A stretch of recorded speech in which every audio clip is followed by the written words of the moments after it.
Assalamualaikum warahmatullahi wabarakatuh. Selamat pagi sahabat Spaliska. Gimana kabarnya hari ini? Semoga masih kuat ya puasanya.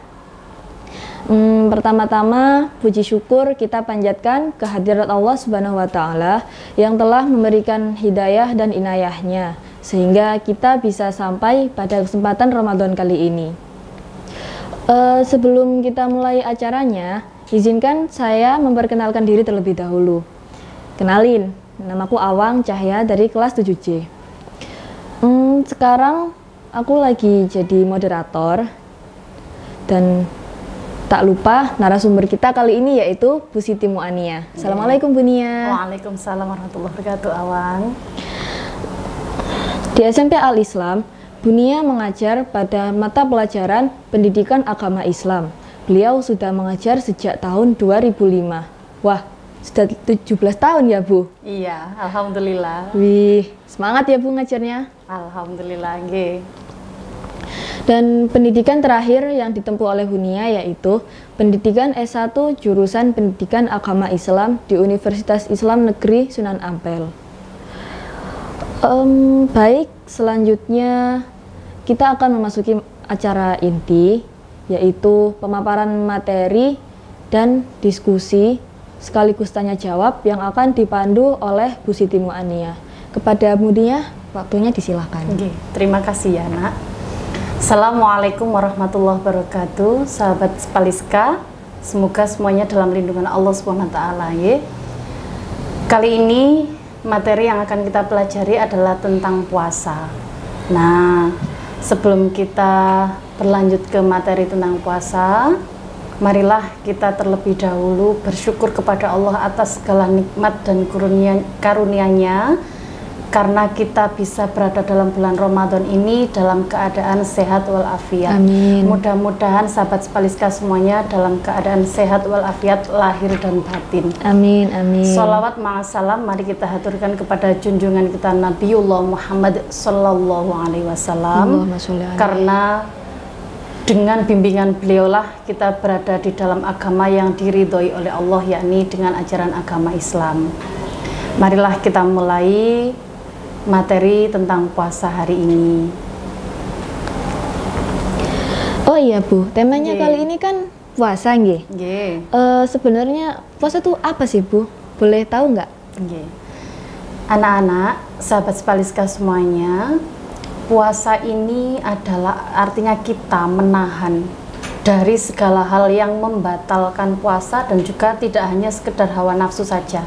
Mulai dari terbit fajar atau adzan subuh sampai dengan adzan maghrib atau taghribus syams dikenalnya dengan tenggelamnya matahari. Nah, ini harus kita jaga agar puasa kita senantiasa selalu tidak berkurang pahalanya dan juga dunia sampai semuanya ini agar tetap dalam ridha Allah dalam berpuasanya. Itu inti dari puasa. Jadi menahan diri dari segala hal yang membatalkan dan juga yang mengurangi pahala puasa. Kalau boleh tahu dalilnya di mana ya Bu? Di dalam surat Al-Baqarah ayat 183 Allah sudah mengfirmankan yang bunyinya a'udzubillahi minasyaitonirrajim, ya ayyuhalladzina amanu kutiba alaikumussyiyam kama kutiba alal ladzina min qablikum la'allakum tattaqun. Ini adalah perintah tentang puasa yang artinya hai orang-orang yang beriman, diwajibkan atas kamu berpuasa sebagaimana diwajibkan atas orang-orang sebelum kamu agar kamu bertakwa. Jadi dari ayat ini kita dapat tahu bahwa yang diwajibkan Allah berpuasa adalah orang yang beriman. Dan mengapa kita diwajibkan? Karena umat-umat terdahulu sebelum Nabi Muhammad juga diwajibkan untuk berpuasa, sehingga diharapkan nantinya kita menjadi orang dan juga pribadi yang lebih bertakwa.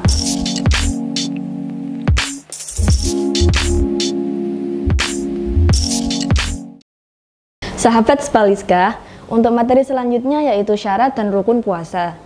Boleh tahu tamboten syarat dan rukun puasa itu apa saja? Anak-anak, sahabat Spaliska semuanya, mengenai syarat puasa ini dibagi menjadi dua macam. Ada syarat syah dan ada syarat wajib. Untuk syarat wajibnya adalah segala hal yang membuat orang tersebut atau yang menuntut seseorang itu wajib melaksanakan puasa, yaitu beragama Islam, berakal sehat, mampu berpuasa, dan juga dia sudah baligh. Ini mengenai syarat wajib. Sedangkan syarat sah puasa antara lain, satu, beragama Islam, yang keduanya adalah mumayyiz. Mumayyiz ini dapat membedakan antara yang baik dan yang salah, dan juga yang benar dengan yang hal-hal yang dilarang oleh Allah. Ini namanya mumayyiz. Yang selanjutnya adalah suci dari hadas haid, nifas, ataukah melahirkan. Bahasa Arabnya adalah wilada. Ini khusus bagi perempuan, ya. Ataukah dari hadas besar yang lain, misalkan untuk laki-laki, dan dilaksanakan dalam waktu yang diperbolehkan untuk puasa. Ini mengenai syarat sahnya. Untuk selanjutnya, sahabat Spaliska dan Mbak Awang, mengenai rukun puasa hanya ada dua, antara lain satu niat, dan yang kedua adalah menjaga atau kita memenuhi syarat dan rukunnya ini adalah dari terbit fajar atau adzan subuh sampai dengan adzan maghrib. Ini kuat berpuasa dan menjaga hal-hal yang membatalkan atau mengurangi pahalanya. Ini saja rukun puasa.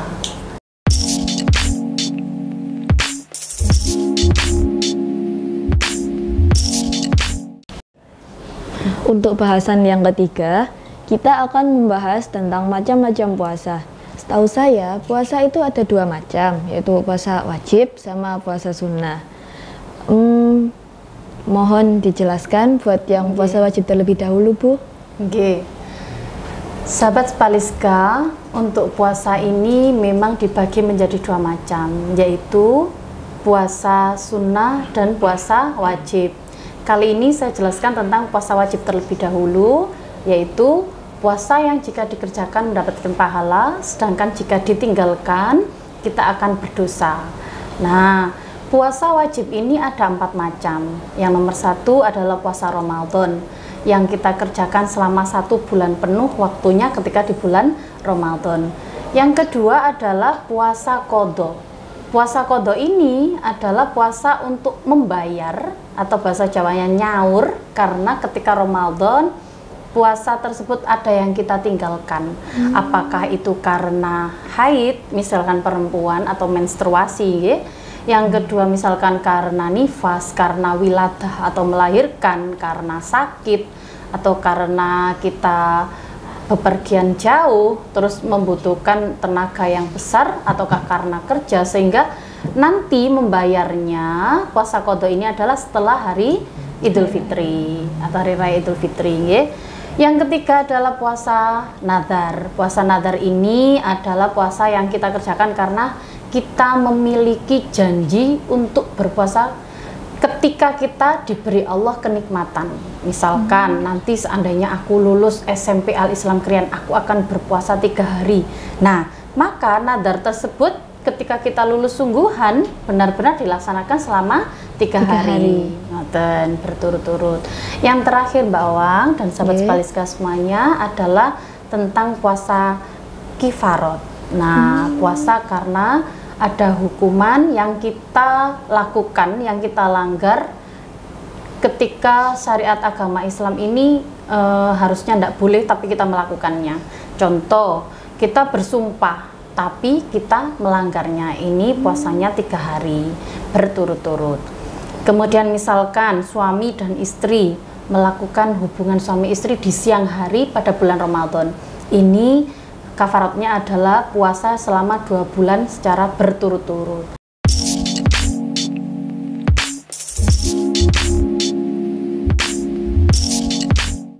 Oh iya Bu Nia, berhubung penjelasan tentang puasa wajibnya sudah selesai, boleh dilanjut ke penjelasan tentang macam-macam dan pengertian puasa sunnahnya. Iya, Awang dan sahabat Spaliska semuanya, untuk puasa yang kedua macamnya adalah tentang puasa sunnah. Puasa sunnah ini adalah puasa yang jika dikerjakan kita mendapatkan pahala dari Allah, tapi jika ditinggalkan kita tidak berdosa. Ini pengertian dasarnya untuk puasa sunnah. Apa saja macamnya itu puasa sunnah?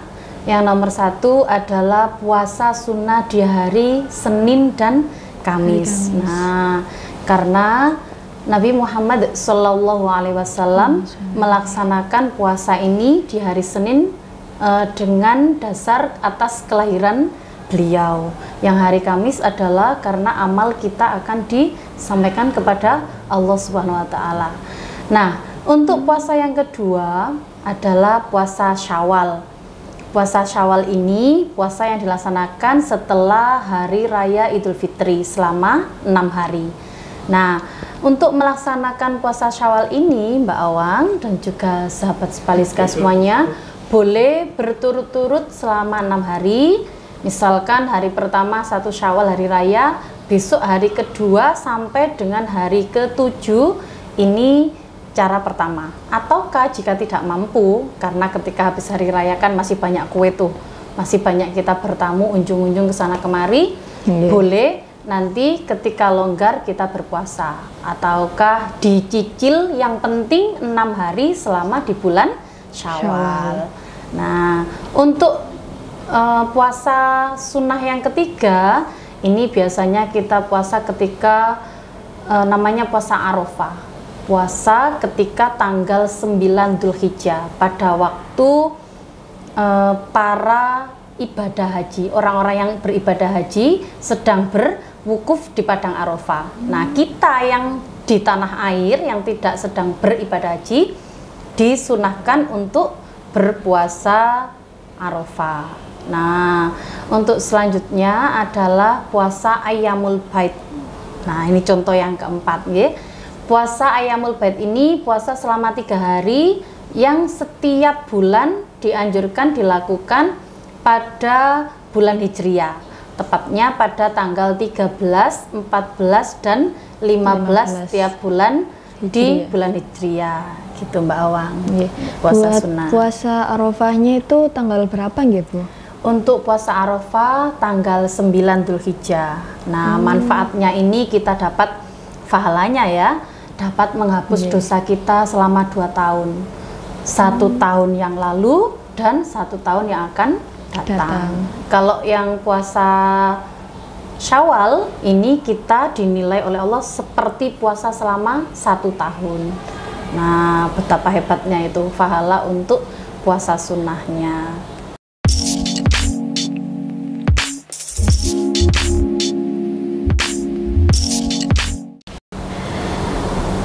Sahabat Spaliska, karena tadi Bu Nia sudah menjelaskan tentang syarat dan rukun puasa, kali ini kita akan membahas tentang sunnahnya puasa. Boleh sampean jelaskan, Bu? Oke. Anak-anak, sahabat Spaliska semuanya, untuk sunnah puasa ini ada beberapa hal. Yang nomor 1, ketika kita bersahur ini disunahkan untuk diakhirkan. Terus gitu, ketika kita berbuka puasa ini disunahkan untuk mensegerakan. Nah, sunnah-sunnah yang lain, kita berzikir, kita membaca Al-Quran, memperbanyak diri dalam bidang kebaikan dan juga melakukan hal-hal baik, misalkan bersedekah, belajar yang diniatkan dengan beribadah, ini juga bisa bernilai sunnah-sunnah dalam kegiatan puasa. Gitu Mbak Awang. Untuk perkara yang mengurangi pahala dan membatalkan puasa apa mawon? Nah, untuk hal-hal yang membatalkan puasa ini atau yang mengurangi ini kita bedakan. Kalau yang mengurangi ini, misalkan puasa kita memang tidak batal, tapi pahala kita yang kita peroleh ini bisa berkurang. Contoh, kita berghibah, ngerasani. Terus gitu misalkan kita melihat lawan jenis, nah tapi dengan syahwat. Terus gitu Bunia dan kalian misalkan melihat screen roll di HP itu, tergoda makanan, membayangkan hal-hal yang kita lihat ini misalkan makanan, minuman, betapa nikmatnya ini. Nah, itu kan ada keinginan kita untuk menikmatinya, nah, untuk memakannya atau meminumnya. Ini bisa juga kita pahalanya berkurang. Nah, untuk hal-hal yang membatalkan puasa, ini insya Allah kita semua sudah banyak yang tahu. Misalkan makan, minum dengan sengaja. Kalau tidak sengaja, tidak batal. Karena kita tidak sengaja. Begitu kita selesai makan, baru ingat, waduh aku tadi kan puasa. Nah, boleh kita melanjutkan. Tapi kalau sengaja, nah bahasa Jawanya mokel, nah ini berarti kita otomatis puasanya batal. Yang kedua, misalkan Bunia, Mbak, sampai semuanya misalkan muntah dengan sengaja. Nah, ini juga membatalkan puasa. Yang ketiga, misalkan otomatis hubungan suami istri itu tadi ya batal semuanya. Atau kita melihat hal-hal yang membuat kita bersyahwat sehingga misalkan laki-laki keluar air spermanya atau air maninya, ini juga akan membatalkan puasa. Nah, hal-hal berikut itu yang Bunia Mbak Samen mari kita hindari agar puasa kita selalu tetap dalam syariat yang ditentukan oleh Allah.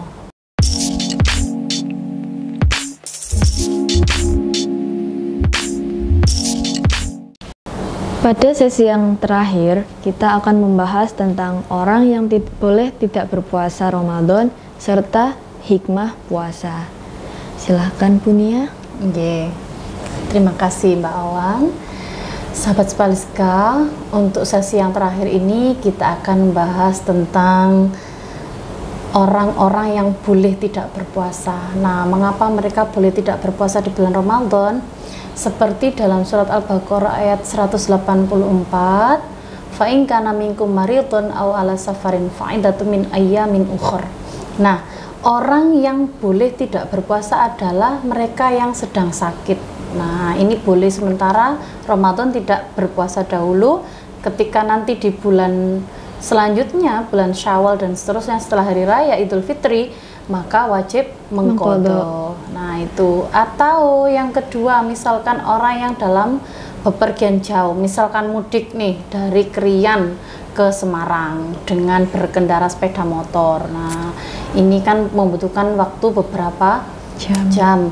Kalau ini berarti boleh tidak berpuasa terlebih dahulu. Yang penting tujuan bepergiannya tidak untuk maksiat. Artinya orang ini bernilai musafir.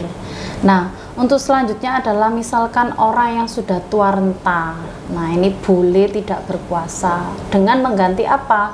Mengganti membayarkan fidyah. Nah, ini memberikan makan kepada orang fakir atau miskin sejumlah sekitar 6 ons. Misalkan kita makannya nasi, ya bahan pokoknya berarti nasi, beras. Artinya sesuai dengan yang kita konsumsi sehari-hari. Atau selanjutnya orang yang dalam kondisi hamil ataukah sedang dalam menyusui. Nah, ini kan butuh energi ekstra yang untuk menjaga kesehatan diri dan juga janinnya atau bayinya. Nah, ini boleh untuk sementara tidak berpuasa dahulu, tapi nanti setelah hari raya jika memungkinkan, maka ini wajib untuk mengqadha.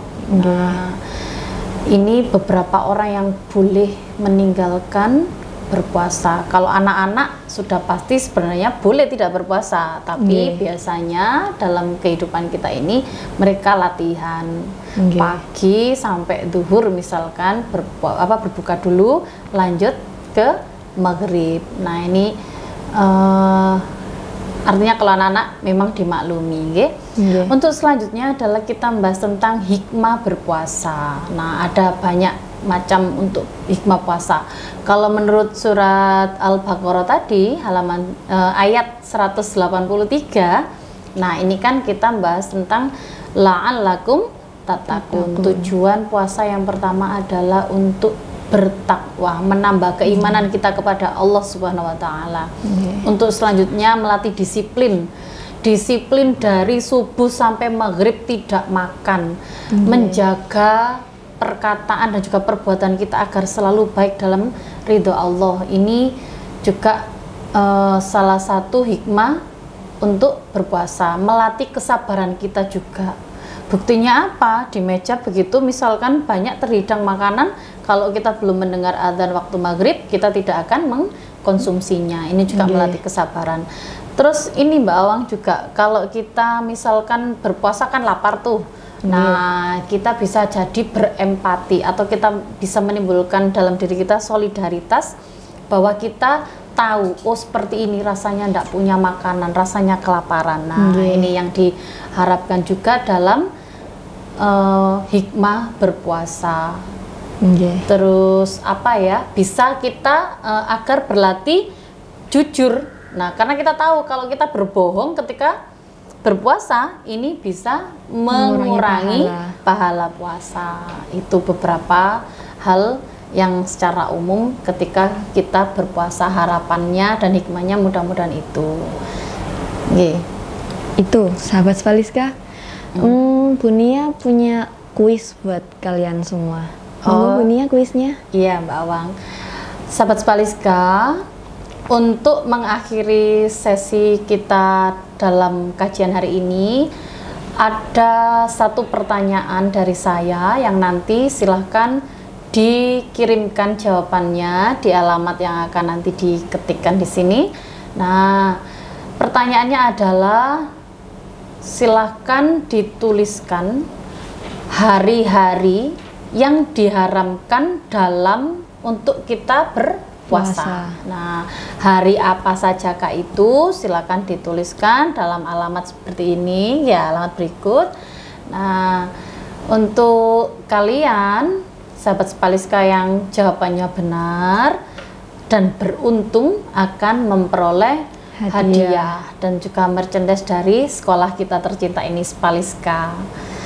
Mudah-mudahan apa yang saya sampaikan hari ini dapat diambil hikmahnya dan juga manfaatnya untuk keilmuan sahabat Spaliska semuanya. Saya mohon maaf jika ada kekurangan. Akhir kalam, ihdinas siratal mustaqim. Wassalamualaikum warahmatullahi wabarakatuh. Waalaikumsalam warahmatullahi.